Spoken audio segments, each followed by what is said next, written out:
Randomized controlled trials are considered the gold standard of scientific evidence. Half get the active treatment, half get a sugar pill. Works great for evaluating new drugs, but a concern is that evidence-based medicine has made a leap from considering randomized controlled trials to be a high standard to being the only standard. Consider this review of dietary interventions for multiple sclerosis by the esteemed Cochrane Collaboration. They basically concluded there's not much diet can do. But what about Dr. Swank's success in treating MS with a low-saturated fat diet, the most effective treatment ever reported, published in in some of the world's most prestigious journals? Of course they knew about his work, but the study didn't fit the inclusion criteria considered for the review because it was not a controlled trial.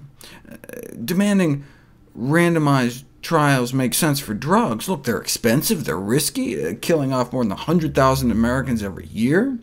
But a healthy diet has no downsides, just good side effects, so we shouldn't have to wait on randomized controlled trials to start saving people's lives. Consider smoking.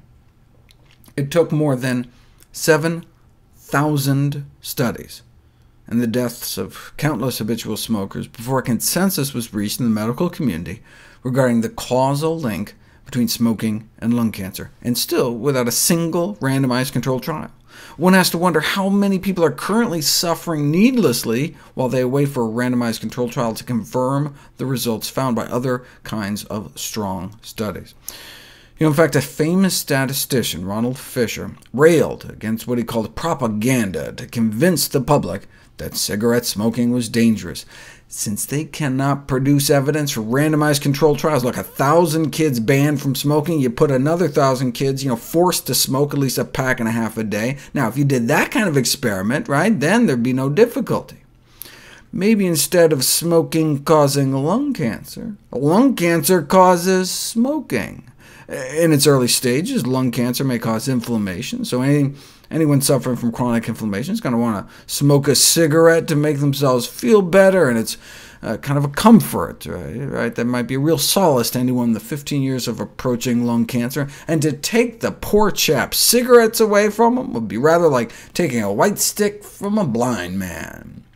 It would make an already unhappy person a little more unhappy than he need be. Fisher made invaluable contributions to the field of statistics, but his analysis of lung cancer and smoking was flawed by an unwillingness to examine the entire body of data available.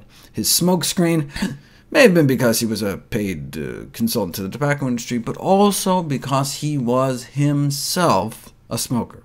Part of his resistance to seeing the association may have been rooted in his own fondness for smoking, which makes me wonder about some of the foods many nutrition researchers may be fond of as well. A famous paper in the British Medical Journal lampooned this insistence on randomized controlled trials as the only legitimate evidence. Parachute use to prevent death and major trauma related to gravitational challenge, a systematic review of randomized controlled trials. They didn't find any.